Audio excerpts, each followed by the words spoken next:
ver, un resumen de algunas de las cosas que están pasando en este fin de año. Por un lado, novedades de la causa vinculada a la AFA tienen que ver con allanamientos que se están haciendo esta mañana en la casa del empresario Javier Faroni. Faroni apareció en el centro de los focos a partir de un contrato que firmó en exclusividad la AFA hace 4 años con una empresa que creó especialmente con este fin, que no era preexistente, Faroni, en los Estados Unidos y que, como les comentábamos ayer en este mismo espacio, manejó a lo largo de 4 años, según los papeles a los cuales accedió el diario La Nación, 260 millones de dólares, que fueron los ingresos que percibió la selección argentina por amistosos, contratos con las marcas, sponsoreos y demás en transacciones que se hicieron fuera de la Argentina. Bueno, el foco que está puesto sobre esta empresa de Faroni no se sabía. Se sabía que Faroni era de alguna manera socio de la AFA porque había fundado la empresa La Tiquetera para la venta de entradas,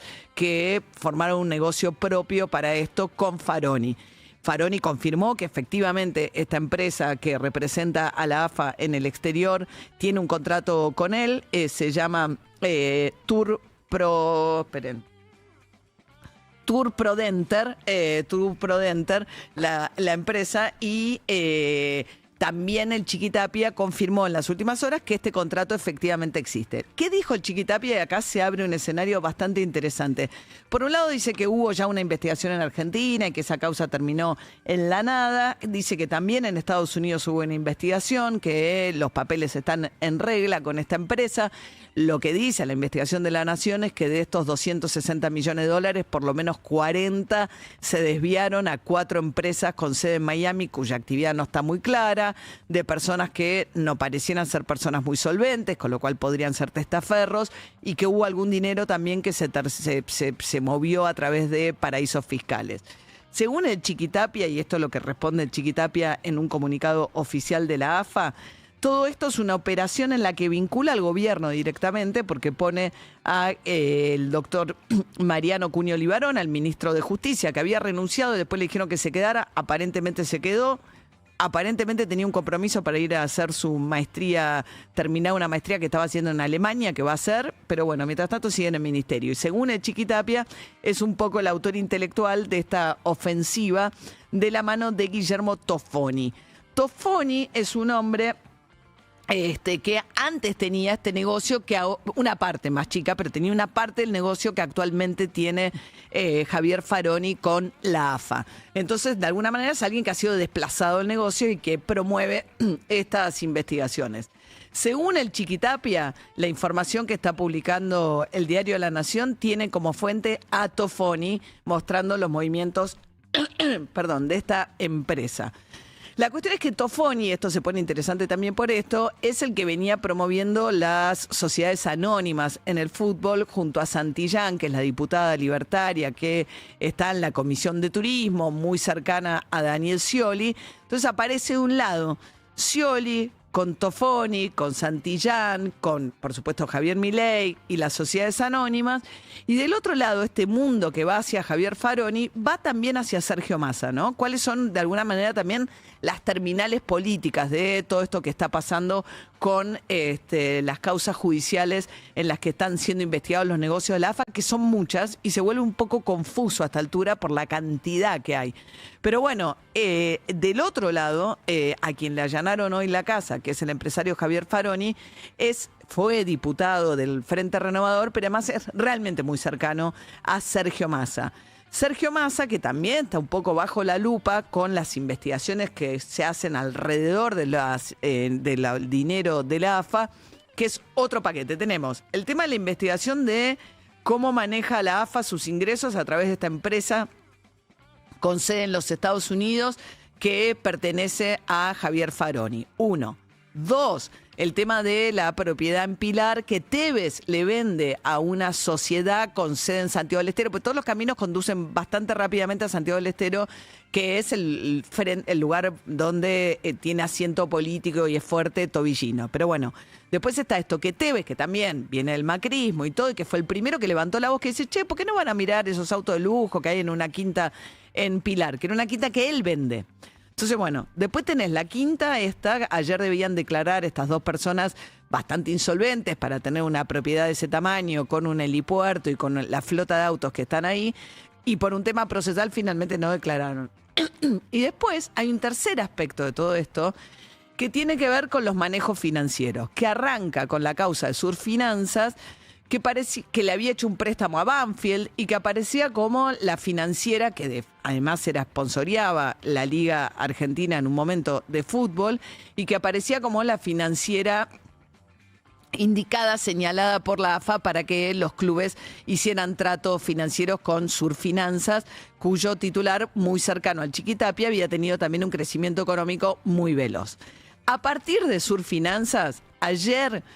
vinculado a los manejos financieros acá y las cuevas, porque también ahí entró toda una investigación acerca de esos crecimientos muy grandes, se hizo también en el tramo final del gobierno de Alberto Fernández, cuando había muchas restricciones para la compra-venta de dólares. Entonces, los que tenían acceso a la compra de dólares oficiales podían hacer negocios fenomenales. Ahí aparece también metido el ex de Jessica Sirio, que está preso por otra cuestión, que es por haber, como le debía plata a alguien, contrató unos policías y le metió cocaína en el auto. Pero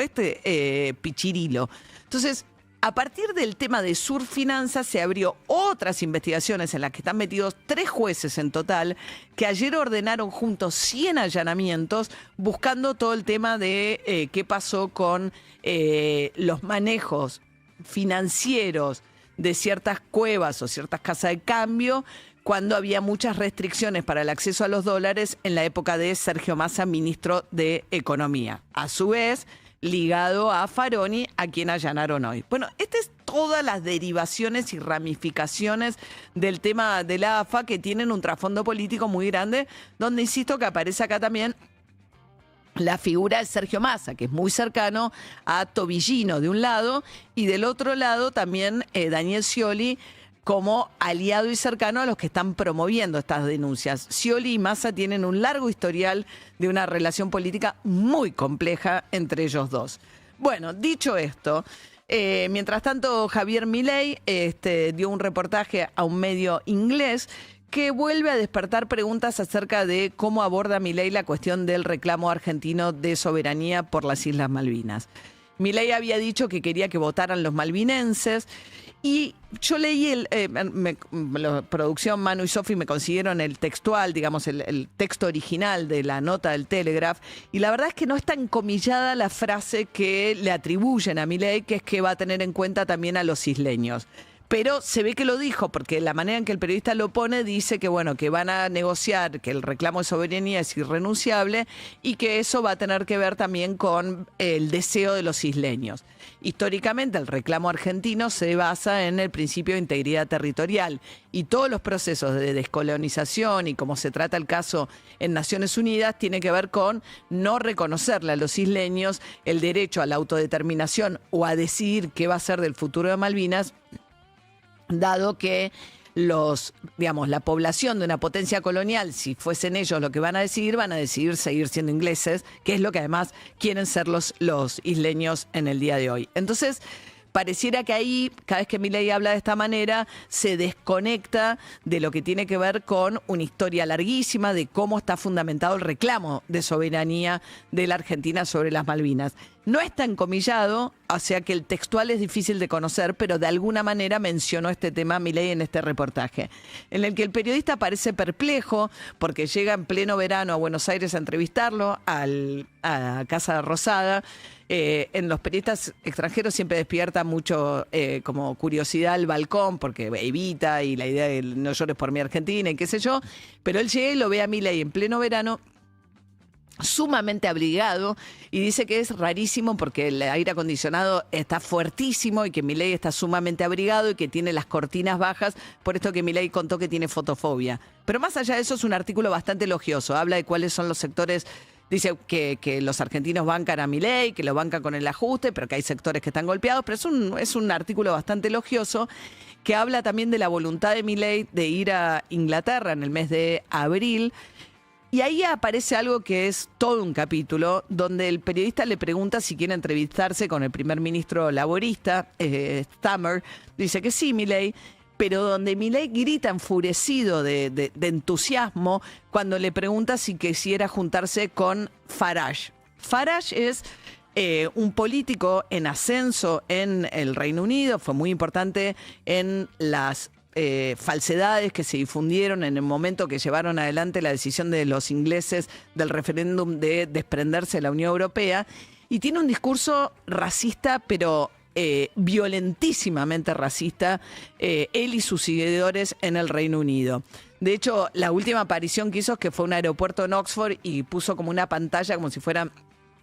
las partidas a países a los cuales iría expulsando a los inmigrantes ilegales, pero con un proyecto sumamente agresivo. Su propuesta es ofrecerle plata a los inmigrantes que no tienen todos los papeles para residir en Inglaterra y en caso de que no lo acepten, mandarlos a una cárcel militar, después hacer contratos con países como Afganistán para ir mandándole en 5 aviones por día a todos los deportados, devolviéndolo incluso a países muy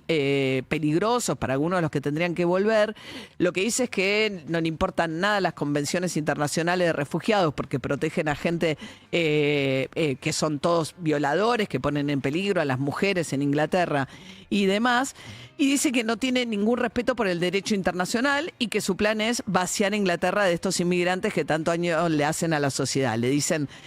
basura a sus seguidores. O sea, es realmente un discurso racista recalcitrante el de Farage. Bueno, Milei dice que cuando vaya a Inglaterra en abril estaría encantado de conocer a Farage en esta suerte de ultraderecha internacional de la cual Milei se siente parte, y obviamente también apoyan el reportaje todo lo que tiene que ver con los ataques de Donald Trump a Venezuela. Dice que este no es un mundo de globalización, sino un mundo de 3 bloques, que están los rusos y su área de influencia, los chinos y su área de influencia, y Estados Unidos y su área de influencia. Y que él está totalmente conforme con la idea de que Latinoamérica sea el patio trasero de Estados Unidos y que hay que expulsar al comunismo de la región, y que lo que resta por expulsar es al comunismo de Cuba y a Maduro de Venezuela, y que eso es lo que está haciendo Donald Trump con el apoyo de Milei, que apoya también además las políticas racistas en contra de los migrantes que lleva adelante Trump, que en el caso de Farage, el líder que ahora con el que quiere entablar vínculo político en Inglaterra, son todavía más extremas que las que está aplicando Donald Trump en los Estados Unidos.